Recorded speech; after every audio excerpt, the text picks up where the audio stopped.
दिन सुबह जब मोहन अपनी कुटिया के बाहर बैठा था, तभी गांव का जमींदार हरनाम सिंह अपने आदमियों के साथ वहां आया और मोहन से बोला, मोहन, मेरा कर्ज कब चुकाओगे? 6 महीने हो गए। अगर जल्दी पैसे नहीं लौट आए तो तुम्हारा घर और तुम्हारी खेत दोनों नीलाम कर दूंगा।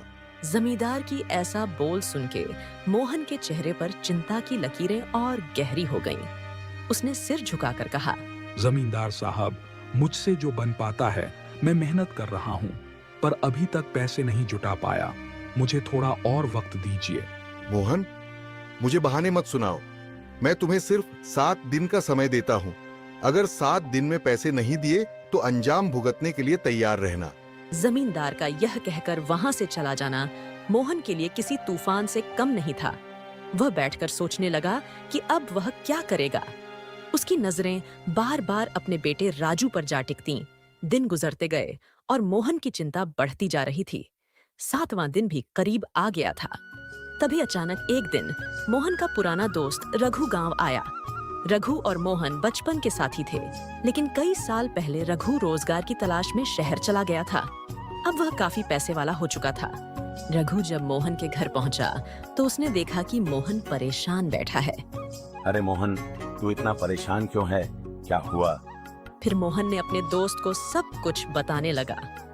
जमींदार के कर्ज और उसकी धमकी के बारे में सुनकर रघु का दिल पसीज गया। वह तुरंत मोहन से बोल, तू चिंता मत कर मोहन, दोस्त की मदद करने के लिए ही दोस्त होता है। ये ले पूरे पैसे, जाकर जमींदार का कर्ज चुका दे। रघु की यह बात सुनकर मोहन की आंखों में आंसू आ गए और वह रघु से बोला, तुमने आज मुझे और मेरे बेटे को नई जिंदगी दी है। मैं कभी तुम्हारा यह एहसान नहीं भूलूंगा।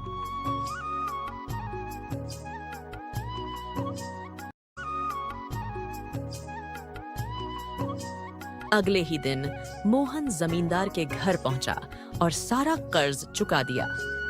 जमींदार यह देखकर हैरान रह गया, लेकिन उसने पैसे लेकर मोहन को कर्ज मुक्त कर दिया। जमींदार साहब, मैं आपके सारे पैसे चुका दिए। अब आपका पैसा हमारे पास एक भी रुपया नहीं है।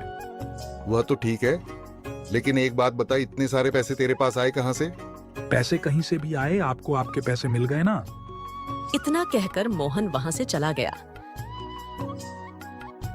वह थोड़ी ही दूर गया था, तभी उसको रास्ते में एक पुरोहित जी मिले और वह मोहन से बोले, वत्स, तुम्हारी पत्नी के बिना तुम्हारा जीवन अधूरा लग रहा है। मैं देख सकता हूँ कि तुमने उसके लिए कितना दुख दर्द सहा है। पुरोहित जी की यह सब बात सुनकर मोहन भावुक होकर कहा, पंडित जी, मैंने अपनी पत्नी को खोकर बहुत कुछ सहा है। अगर वह वापस आ जाए तो मेरा परिवार पूरा हो जाएगा। मेरे बेटे को अपनी माँ की जरूरत है। मोहन की यह बात सुनकर पुरोहित जी कुछ देर के लिए चुप हो गए। फिर उन्होंने गहरी सांस ली और अपनी झोली से एक छोटा सा दीपक और चमकीला सिक्का निकाले और बोले, बेटा, यह दीपक और यह सिक्का तुम्हारे लिए वरदान है। आज रात चंद्रमा की रोशनी में इस दीपक को जलाकर इस सिक्के को अपने घर के उस स्थान पर रख देना जहां तुम्हारी पत्नी की सबसे प्रिय चीजें रखी थी। पूरी श्रद्धा और विश्वास के साथ प्रार्थना करना। जो भी ईश्वर उचित समझेंगे वही होगा। मोहन ने पंडित जी की बातों पर पूरा विश्वास किया। उसी रात उसने दीपक को जलाकर सिक्के को सीमा की पुरानी साड़ी के पास रखा। वह प्रार्थना करते हुए फूट फूट कर रोने लगा। हे ईश्वर, अगर मेरी मेहनत और सच्चाई का कोई मूल्य है तो मेरी पत्नी को मुझे लौटा दीजिए। मेरे बेटे को उसकी माँ चाहिए। धीरे धीरे दीपक की लौ तेज होती गई। कमरे में एक अद्भुत प्रकाश फैल गया। अचानक जैसे किसी ने पुकारा हो, मोहन ने एक जानी पहचानी आवाज सुनी। उसने पीछे मुड़कर देखा तो सीमा वहां खड़ी थी।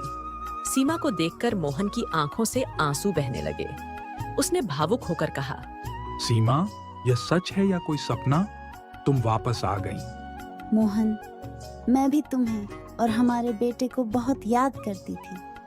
तुम्हारी सच्ची प्रार्थना और पंडित जी के वरदान ने मुझे वापस बुला लिया। सुनकर मोहन बहुत प्रसन्न हुआ। तभी उसकी आंखें खुल गईं। वह देखा कि वह सपना देख रहा था।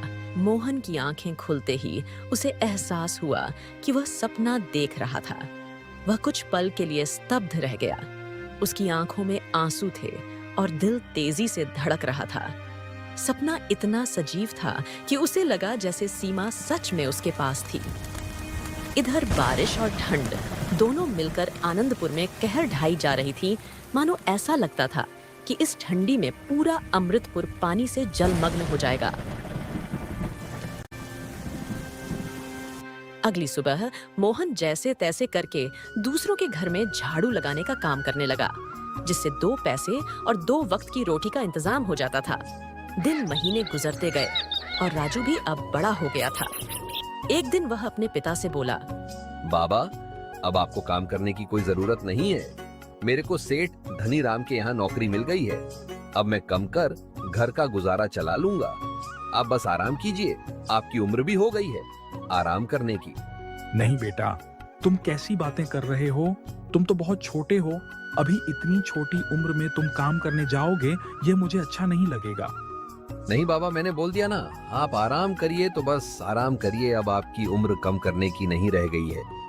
अब राजू अपने पिता की जिम्मेदारी अपने कंधों पर ले लिया और धनीराम के यहाँ काम करने लगा, जिससे उन लोगों का जीवन अब खुशी खुशी व्यतीत होने लगा। समय के साथ साथ सीमा की भी यादें धीरे धीरे उनके दिमाग से मिटती गई। अगर आपको हमारी वीडियो पसंद आई तो लाइक सब्सक्राइब जरूर करें।